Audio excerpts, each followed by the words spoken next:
Hello दोस्तों, तो आपका स्वागत है एडी झारखंड क्लासेस में। और आज आप लोग के लिए लाए हैं नागपुरी टेस्ट सीरीज 10 और यहाँ से आपका होगा नागपुरी व्याकरण का बहुत ही महत्वपूर्ण टेस्ट। अगर आप व्याकरण के इस टेस्ट को देख लिए तो व्याकरण से एक भी प्रश्न नहीं छूटने वाला है, एकदम लिख कर देते हैं, ठीक ना। तो विदाउट स्किप किए हुए जो 9 तक वीडियो हुआ वो हुआ। यहाँ से जो भी अब टेस्ट होंगे बहुत ही आपके लिए बहुत ही बेस्ट तरीके से होंगे, जैसे कि डिटेल डिस्क्रिप्शन होगा। और मैं बता दूं कि जैसे समास और यहाँ से व्याकरण पूरे ख़त्म होंगे, उसके बाद लोक साहित्य, लोक संगीत सारे अभी स्टार्ट होंगे। तो वीडियो को जरूर देखें। और अभी तक आप लोगों ने नागपुरी लोक साहित्य, नागपुरी लोक संगीत पूरे बुक का जो शॉर्ट नोट्स तैयार किया गया है विद एमसीक्यू, ठीक है, 1000 एमसीक्यू के साथ, तो वीडियो को जरूर देखें। और वो जो वीडियो का लिंक डिस्क्रिप्शन में दिया गया है। तो चलिए हम क्लास को स्टार्ट करते हैं। क्लास है कि समास, ठीक है। आज का जो क्लास है क्या चीज़ है? आज का जो क्लास है किस चीज़ का है? समास का है, ठीक है। समास का क्लास है ना। और पीडीएफ के लिए भी कांटेक्ट कर सकते हैं 8863884281, ठीक ना। तो यहाँ जो क्लास टेस्ट सीरीज 10 है नागपुरी व्याकरण का समास, ठीक है। समास से जितने भी महत्वपूर्ण प्रश्न आते हैं सारे आपके यहाँ कवर होंगे। तो मैं सबसे पहले मैं ये बता दूं कि समाज को किन्होंने कितने कितने भागों में बांटा है और कहाँ समास को क्या कहते हैं।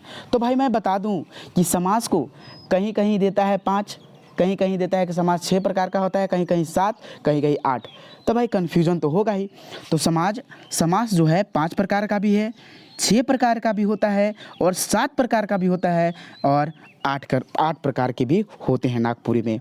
तो चलिए सबसे पहले मैं ये बता दूं, तब आपको समास की ओर ले चलेंगे, है ना। तो सबसे पहले मैं ये बता दूं कि 56 68, ठीक है, यानी कि 5 6 7 8 को किसने कैसे कैसे बांटा है, ठीक है।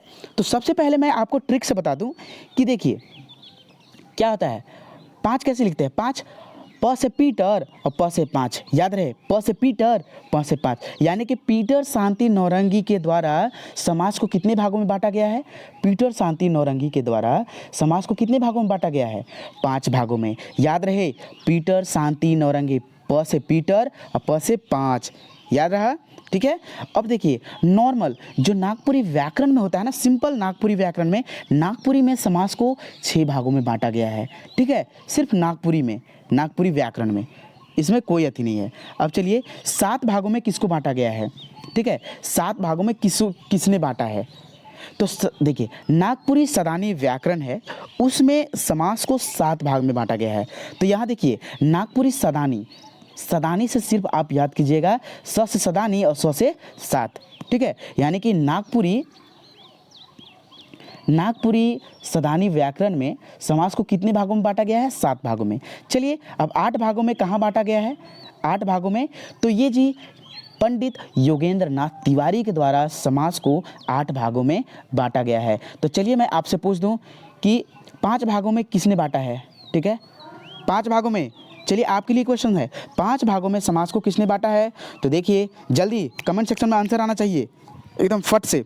ये आपका लाइव टेस्ट है, समझिए। तो ठीक है, जब भी आप क्लास देखिए आपका लाइव क्लास होगा। लाइव क्लास हम नहीं ले पाते हैं क्योंकि मेरा सुबह 10 बजे से 4 बजे तक ड्यूटी होता है गवर्नमेंट जॉब में, ठीक है। पंचायत सचिव जो पहले ही हुआ था उसमें ही जॉब है, जिसके कारण मैं लाइव टेस्ट नहीं ले पाता हूँ। बहुत सारे स्टूडेंट्स लोग कहते हैं कि सर आप लाइव टेस्ट क्यों नहीं ले पाते हैं? तो इसके बहुत सारे रीज़न है, बहुत सारे वर्क होते हैं, तो जिसके कारण मैं नहीं ले पाता हूँ। तो आपका समझिए कि यही एक लाइव टेस्ट क्लास है, ठीक है, और ये आप लोग के लिए ही तैयारी करवाते हैं। तो देखिए कि 5 भागों में किसने बांटा है? पीटर 5, क्या याद किए थे? प से पीटर और प से 5, ठीक है। चलिए नेक्स्ट, 6 भागों में किसने बांटा है? 6 भागों में सिंपल नागपुरी व्याकरण में, ठीक है, नागपुरी व्याकरण में क्या 6 भागों में बांटा गया है। 7 भागों में किस में बांटा गया है? जल्दी कमेंट सेक्शन में कमेंट करें, जल्दी एकदम, I am waiting for you all, आपका कमेंट। यानी कि सदानी, ठीक है, नागपुरी सदानी व्याकरण, सदानी सिर्फ आप याद कीजिएगा, आपका बस टोटल याद हो जाएगा, ठीक है। सदानी, नागपुरी सदानी व्याकरण, ठीक है। चलिए नेक्स्ट, 8 भागों में किसने बांटा? तो योगेंद्र जी, योगेंद्र, पंडित योगेंद्र, ठीक है ना, योगेंद्र नाथ तिवारी। चलिए तो आपका यहाँ से क्लास होता है स्टार्ट समास, ठीक है। तो उधर तो याद हो गए होंगे, और क्लास अच्छा लग रहा है तो कमेंट सेक्शन में ज़रूर कमेंट करें यार, ठीक है। सिर्फ आप लोग के लिए क्लास कराया जा रहा है, बहुत ही मेहनत लगते हैं एक क्लास को कराने में, ठीक ना। तो समास, समास किसे कहते हैं, अब बात आ गई कि समास किसे कहते हैं। तो समास दो या दो से अधिक, दो या दो से अधिक, ठीक है, शब्द मिलकर एक नया शब्द का निर्माण करता है, ठीक है। एक नया शब्द, एक नया शब्द का निर्माण करता है तो उसको क्या कहते हैं, ठीक है, समास कहते हैं। जैसे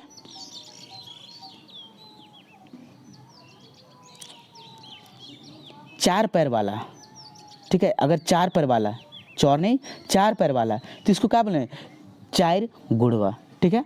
चलिए नेक्स्ट हम लोग पढ़ते हैं नागपुरी समास, जो डिटेल्स है ना उसको पढ़ते हैं। समास कितने प्रकार का होता है, 7 प्रकार का, ठीक है। समास 7 प्रकार का होता है सदानी व्याकरण में, याद रहे। ऐसे तो हम लोग को 6 ही पढ़ना है, लेकिन 7 जान लेते हैं, उसमें आपको ही फायदा होंगे। कौन कौन से समास, कौन कौन से 7 होंगे, देखिए। पहला जो है तत्पुरुष समास है, ठीक है, तत्पुरुष समास। दूसरा कौन सा है, कर्मधारय, ठीक है, कर्मधारय। तीसरा आपका जो हो जाएगा, कौन सा हो जाएगा, अवयवी भाव, ठीक है, अवयवी भाव समास, ठीक है ना। चौथा द्विगु समास। पांचवा द्वंद्व समास, एक भी प्रश्न नहीं छूटने वाला है। छठा नई समास, और सातवां बहुब्रीहि समास, ठीक है, ठीक है ना। चलिए, तो ये सब सारे के बारे में अभी हम लोग डिटेल्स जानेंगे, ठीक है ना। तत्पुरुष समास, तो इसको हम लोग कैसे याद करेंगे, ठीक है। तो याद रहे, जिसका आखिरी पद, ठीक है, जिसका आखिरी पद प्रधान हो, ठीक है, आखिरी पद, बस इतना ही याद रखना है। आखिरी पद क्या हो, प्रधान हो, यानी कि मेन हो, उसे क्या कहते हैं, तत्पुरुष समास। छांटने का नियम बताते हैं आपको, जैसे मूड़ कटवा, ठीक है, मूड़ कटवा। तो यहाँ क्या चीज़ हो रहा है, ठीक है, जैसे कि काम चोर, ये जोर किस पर पड़ रहा है, मेन कौन आ रहा है, काम तो ये है, ठीक है, इस पर कोई जो नहीं। काम चोर, किस चीज़ का हुआ है, चोर, काम का है चोर। मूड़ कटवा, क्या चीज़ काटता है, ठीक है, मूड़ काटता है, तो सिर्फ मूड़, यानी कि मेन चीज़ आपका क्या आ रहा है, ये लास्ट आखिरी पद वाला आ रहा है। तो छाटने का ऐसे है। तो आपके लिए देखिए, आपके लिए मैं भीख मंगा, भीख मंगा, ये आपके लिए है, इसमें क्या चीज़ होगा, ठीक है। चलिए, अब नेक्स्ट आता है कर्मधारय। कर्मधारय को बाद में हम लोग पढ़ते हैं, अवयवी भाव को पढ़ते हैं, क्योंकि आखिरी पद और पहिल पद होता है। इसमें जो होता है अवयवी भाव में पहिल पद प्रधान होता है, पहला पद जो होता है प्रधान होता है, ठीक है, पहला पद क्या होता है, प्रधान। चलिए, तो इसको हम लोग छांटने का नियम बताते हैं, ठीक है ना। जिसका पहला पद बे, देखिए, हर घड़ी, हर घड़ी, ठीक है, जिसका पहला पद प्रधान हो। मने मन, मने मन, ये मन का कोई नहीं, ये वाला पर ज़्यादा हो रहा है। बिन कहले, यानी कि मेन कौन चीज़ आ रहा है, कहले तो है, यानी कि सिर्फ बिन कहले से ही एकदम पूरा चेंज हो जा रहा है सेंटेंस, यानी कि जिससे पूरा सेंटेंस चेंज हो जाए उसको कहते हैं क्या चीज़, वही होता है पद प्रधान। जैसे कि यही देखिए, जो पीछे पढ़ाए थे, क्या चीज़, तत्पुरुष समास, मूड़ कटवा, सिर्फ मूड़ करें कटवा तो एकदम चेंज, एकदम सेंटेंस पूरे ही चेंज हो जाता है। तो उसी प्रकार यहाँ बिन हर घड़ी, तो यानी कि यहाँ हो रहा है मने मन, यानी कि आपका चेंज हो जा रहा है। अब देखिए कर्मधारय अब पढ़ेंगे, जिसका पहला पद विशेषण होता है ना, पहला पद विशेषण, जो विशेषता बताता है, ठीक है, विशेषण। जैसे कि करीमुही, ललमटिया, गोरमुहा, ठीक है, इस प्रकार से, ठीक है ना। तो इस प्रकार गोरमुहा, जिसका मुंह गोरा हो, ठीक है, तो इस प्रकार से जिसका विशेषण, विशेषता बताता हो पहला पद, उसको क्या कहते हैं, कर्मधारय, ठीक है ना। आपके सारे यहाँ याद हो रहे हैं कि नहीं, याद हो रहे तो कमेंट सेक्शन में जरूर बोले। द्विगु समास, जो समास, मतलब कि द्विगु समास उसको बोलते हैं ना, जेकर पहिल पद संख्या या फिर गिनती हो गए, ठीक है। जैसे पंचमंजिला, पंचमंजिला, मंजिला, यानी कि जेकर पहला पद जो होता है, पहला पद क्या होता है, गिनती या फिर ये होता है, ठीक है ना, गिनती होता है, संख्या होता है, उसको द्विगु समास बोलते हैं। नेक्स्ट, द्वंद्व समास किसे कहते हैं? तो द्वंद्व समास जेकर दोनों पद प्रधान, जैसे दाल भात, मामा पापा, मामा मामी, माने कि दोनों प्रधान है, ठीक है ना।